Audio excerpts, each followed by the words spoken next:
नमस्कार दोस्तों, एक एसपी साहब सफेद रंग का कुर्ता पैजामा पहनकर सिर पर एक गोल टोपी लगाते हैं और उसके बाद आंखों में हल्का सा सुरमा भी लगा लेते हैं। अब वह एक पूरे मुस्लिम व्यापारी लग रहे थे। अपने साथ 10-12 सिपाहियों को भी ले लेते हैं जो सिविल ड्रेस में होते हैं। उसके बाद सभी मंडी में पहुंच जाते हैं। मंडी में पहुंचकर वह एक बड़े व्यापारी मंगल पांडे के बारे में जानकारी लेते हैं। मंगल पांडे वह व्यापारी था जिसका मंडी में नाम चलता था। पूरी मंडी में अगर मंडी में कोई भी कुछ भी दुकानें लगाना चाहता तो बिना उसके अनुमति के कुछ भी नहीं कर सकता था। उस मंडी में दुकान लगाने के बारे में सोच भी नहीं सकता था। दोस्तों, अब मंगल पांडे के पास एसपी साहब पहुंचते हैं, उनसे सलाम दुआ करते हैं और बोलते हैं कि मैं बाहर से आया हुआ हूं, मुझे इस मंडी में कोई व्यापार करना है। एसपी साहब जो कि मुस्लिम व्यापारी का भेष बदलकर मंडी में आए हुए थे, पांडे जी से पूछते हैं कि मुझे कोई कारोबार करना है, समझ में नहीं आ रहा है मुझे क्या करना चाहिए। पैसे तो मेरे पास बहुत हैं लेकिन मैं करूँ तो क्या करूँ। अब मंगल पांडे उनसे बोलता है कि यह मंडी है, यहाँ कोई भी व्यापार चल जाएगा। तुम सब्जी का व्यापार जमा लो या फलों का व्यापार जमा लो, जो जी चाहे तुम्हें अच्छा लगे वह व्यापार तुम चला सकते हो, लेकिन एक शर्त है, कुछ भी व्यापार यहाँ चलाओगे तो उसका कुछ % हमें तुम्हें देना पड़ेगा। तो व्यापारी बोलता है मैं तुम्हें रोजाना कुछ न कुछ दे दूंगा। तो मंगल पांडे बोलते हैं कि तुम अभी नए नए व्यापारी आए हो, इसलिए तुम्हें थोड़े ही पैसे देने होंगे, वरना यहाँ जो पुराने व्यापारी व्यापार कर रहे हैं उनसे 2-2 गुना ज़्यादा पैसा वसूल लेता हूँ मैं। इस बात पर वह व्यापारी यानी एसपी साहब भड़क जाते हैं और मंगल पांडे से अपना रौब दिखाने लगते हैं। वह एसपी साहब के साथ धक्का मुक्की करने लगता है। तो अब एसपी साहब गुस्से में आकर मंगल पांडे का हाथ पकड़ते हैं और 3-4 थप्पड़, झन्नाटेदार थप्पड़ जड़ देते हैं। और जब थप्पड़ मारते हैं तो दोस्तों, थप्पड़ मारना एसपी साहब का एक इशारा था जो उनके साथ सिविल ड्रेस में सिपाही आए हुए थे उनके लिए, कि जैसे ही मैं उसके थप्पड़ मारना स्टार्ट करूंगा तुम सभी एक्टिव हो जाना और मुझे कवर करने के लिए आगे बढ़ जाना। मंगल पांडे के झन्नाटेदार थप्पड़ लगते ही वहाँ के जितने भी पुलिस कार्यकर्ता थे, उसके जो गुर्ग थे, मंगल पांडे के भी जितने आदमी होते हैं, उन्हें विश्वास नहीं होता। वह गुस्से में एसपी साहब को मारने के लिए झपट पड़ते हैं। तभी जो सादी वर्दी में सिपाही होते हैं वह तुरंत सभी को घेर लेते हैं।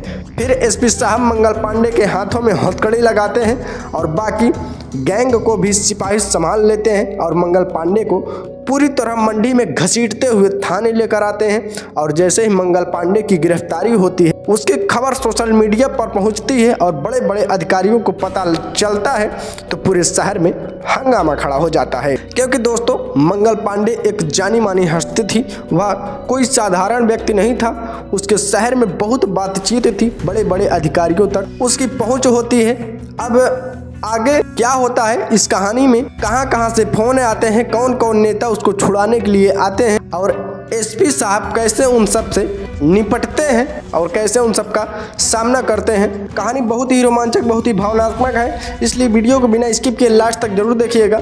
और आप मेरे चैनल पे अगर नए हो तो चैनल को सब्सक्राइब करके वीडियो को लाइक कर देना और बेल आइकन पर ऑल प्रेस कर दीजिएगा ताकि मेरी हर वीडियो का नोटिफिकेशन आप तक सबसे पहले पहुँचे। दोस्तों, और आप किस जिले से मेरी वीडियो देख रहे हैं कमेंट करके ज़रूर बताइएगा ताकि हमें पता चल सके कि मेरी यूट्यूब फैमिली मुझे वहां से सपोर्ट कर रही है। दोस्तों, आज की कहानी बहुत ही रोमांचक, बहुत ही भावनात्मक है, इसलिए कहानी को लास्ट तक जरूर देखिएगा क्योंकि आज की कहानी मैंने बहुत ही मेहनत से बनाई है। तो दोस्तों, आइए बिना देरी वीडियो को स्टार्ट करते हैं। नमस्कार दोस्तों, मेरा नाम है आदेश कुमार और आप देख रहे हैं आदेश क्राइम टॉक्स। दोस्तों, दरअसल यह कहानी झारखंड जिले के एक शहर की है, एक मंडी की होती है जिस मंडी में मंगल पांडे नाम के एक व्यापारी रहता था। उसका राज चलता था उस व्यापारी में। दोस्तों, जो कोई भी किसान मंडी में अपना अनाज लेकर आते या फिर फल, भेड़, बकरी या मुर्गी जो कुछ भी बेचने आते थे, उन सब पर मंगल पांडे की नजर होती थी। वहीं उनके सामान का रेट फिक्स करता था या फिर उसके गैर मौजूदगी में उसके जो गैंग के लोग थे वह फिक्स कर देते थे।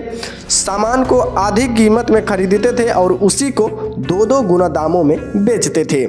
कमाई का जो भी पैसा इकट्ठा होता था वह सब मंगल पांडे अपने पास रखता था और 2 नंबर से कमाया हुआ पैसा वह सब थाने से लेकर ऊपर तक जितने भी अधिकारी थे उन सबको बांट दिया करता था। कोई भी अधिकारी उनके खिलाफ जाने की कोशिश नहीं करता था, कोई भी उसके ऊपर उंगली उठाने की, उसके काम में टांग अड़ाने की किसी की हिम्मत नहीं थी। आज तक उसके ऊपर किसी ने अधिकारी ने हाथ तक नहीं उठाया था। दोस्तों, गरीब किसान लोग बड़ी मेहनत करके अपनी फसल को उगाकर तैयार करते थे और अपनी फल सब्जियों को लेकर बड़े ही अरमान से मंडी में लेकर बेचने के लिए जाते थे।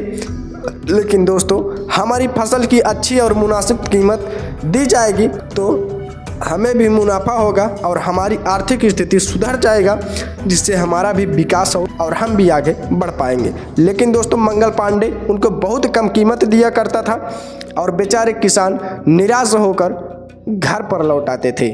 मंगल पांडे का धंधा और व्यापार खूब फल फूल रहा था। दोस्तों, हाथों से वह नोट बटोरने लगा था। वह पैसों के बलबूते अपने आसपास थानों में बड़े बड़े अधिकारियों को और मंत्रियों से भी उसकी बहुत ज़्यादा मजबूत पकड़ थी। शहर में अच्छी खासी बात बनी हुई थी और हर जगह से उसकी पकड़ बहुत मजबूत होती जा रही थी। दोस्तों, वह सबको टाइम से हफ्ता पहुंचाता था और अपने मरने और मारने वाले बेरोजगार निठल्ले बदमाशों का भी ग्रुप बना रखा था।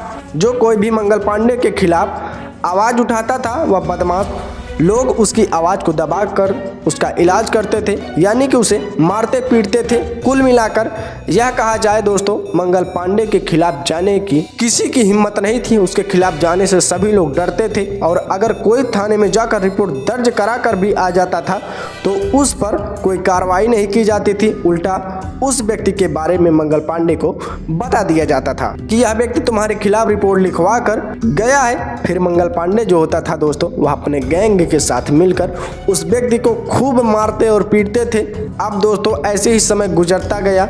शहर में एक नए एसपी की पोस्टिंग होती है। बड़े ही जांबाज और ईमानदार निडर ऑफिसर होते हैं। दोस्तों, जब उनके कानों में यह खबर दिन प्रतिदिन आने लगती है तो वह थाने में इंक्वायरी करने के लिए और देखने के लिए कि लोग तो इतनी शिकायतें लेकर उनके पास आ रहे हैं, लेकिन थाने में एक मुकदमा मंगल पांडे के खिलाफ नहीं मिल रहा है और कोई भी स्टाफ उनके खिलाफ बोलने का कोई हिम्मत नहीं कर पा रहा है, क्योंकि सभी का मुंह मंगल पांडे पैसे भरकर बंद कर दिया था। लेकिन दोस्तों, कहते हैं ना कि 5 उंगली बराबर नहीं होती है। थाने में कुछ पुलिस ईमानदार वाले भी थे जो एसपी साहब के सामने मंगल पांडे की सभी काली करतूतों का चिट्ठा खोल देते हैं। फिर एसपी साहब कुछ सिपाही मंडी में भेजते हैं और वहां 1 सप्ताह तक मंडी में भेष बदल कर रहते हैं और रिपोर्ट तैयार करके एसपी साहब को लेकर सारी जानकारी देते हैं। तो एसपी साहब भी जब रिपोर्ट को देखते हैं तो दंग रह जाते हैं, क्योंकि सभी बातों में 100% सच्चाई होती है। मंडी में मंगल पांडे के बिना एक पत्ता तक नहीं हिलता था। अब एसपी साहब मंगल पांडे के अवैध रूप से चल रहे कारोबार को बंद करना चाहते थे।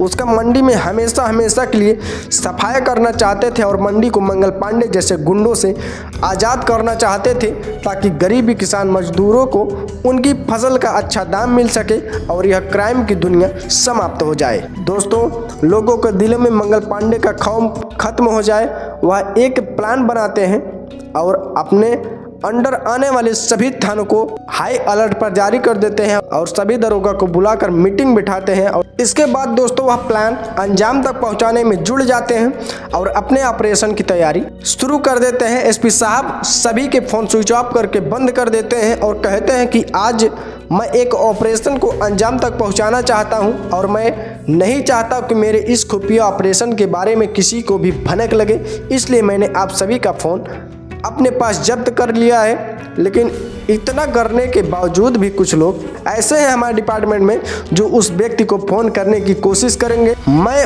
अभी उनका नाम नहीं लेना चाहता हूं, लेकिन कुछ ही देर बाद आप सभी को पता चल जाएगा। बस मैं आपसे यह चाहता हूं कि हमारा स्टाफ मेरा पूरी तरह से सहयोग करे और कोई भी उस व्यक्ति को कॉल ना कर पाए, और अगर किसी ने दूसरे के फ़ोन से उन्हें सूचना देने की कोशिश की तो मैं कॉल रिकॉर्डिंग निकलवा कर उसके अच्छे से जांच पड़ताल करवाऊंगा और उसी को सस्पेंड कर दूंगा। अब क्या था दोस्तों, इसी के डर के मारे सभी लोग उन साहब का सहयोग करने लगे। इंस्पेक्टर सभी दरोगा सिपाही एसपी साहब की बात सुनकर घबरा जाते हैं कि आखिर आज कहाँ रेड पड़ने वाली है, कौन है वह व्यक्ति जिसके लिए ये गुप्त तरीके से ऑपरेशन चलाया जा रहा है। अब एसपी साहब सोचने लगते हैं और कहते हैं कि आप सभी तैयार रहना। वह उनमें से कुछ निंदा ऑफिसर्स को अपने साथ में ले लेते हैं और कहते हैं कि आप लोग मेरे साथ सिविल ड्रेस में साथ रहना, और उन्हें समझाते हुए कि जब मैं उस व्यक्ति को थप्पड़ मारूंगा तो आप सभी लोग सतर्क हो जाना और उनके चमचों का मुकाबला करने के लिए मेरे पीछे आ जाना। आप सभी सिपाही अपनी वर्दी उतार कर एक साधारण कपड़े पहन लेते हैं और एसपी साहब भी एक सफ़ेद रंग का कुर्ता पैजामा पहनकर सिर पर एक गोल टोपी लगाते हैं और उसके बाद आंखों में हल्का सा सुरमा भी लगाकर एक मुसलमान व्यापारी का भेष बदलकर चल देते हैं। अब दोस्तों गाड़ियां भरकर मंडी के करीब पहुंचती हैं और प्लान के मुताबिक गाड़ियां मंडी से आधा किलोमीटर पहले ही रोक दी जाती हैं। वर्दी वाले सिपाही पास फैल जाते हैं ताकि जब एसपी साहब अपना कदम उठाए तो जल्दी ही उनका सपोर्ट करने के लिए वह लोग आगे आ जाएं। जिसके बाद दोस्तों एसपी साहब उस मंगल पांडे के पास जाते हैं और कहते हैं कि हमें इस मंडी में कोई दुकान डालना है।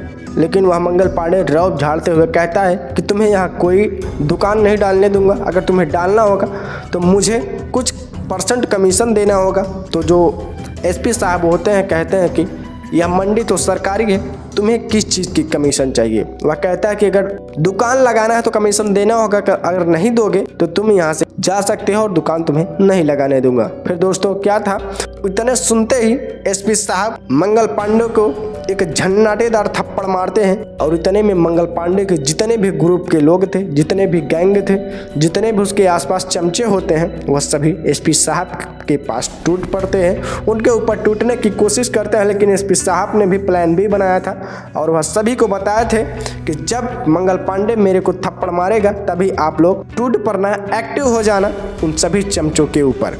फिर वैसे हुआ, जब मंगल पांडे एसपी साहब को थप्पड़ मारता है दोस्तों, उसके बाद एसपी साहब के भी जितने ऑफिसर्स थे वह भी सब एसपी साहब को बचाने के लिए दौड़ते हैं और वह उन सभी को अरेस्ट कर लेते हैं और थाने में ले जा कर के बंद कर देते हैं।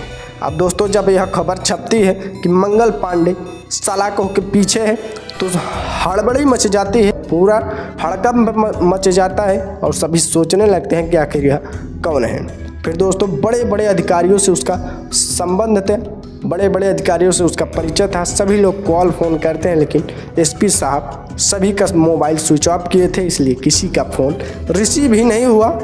बस सिर्फ स्विच ऑफ सभी का फ़ोन बता रहा था।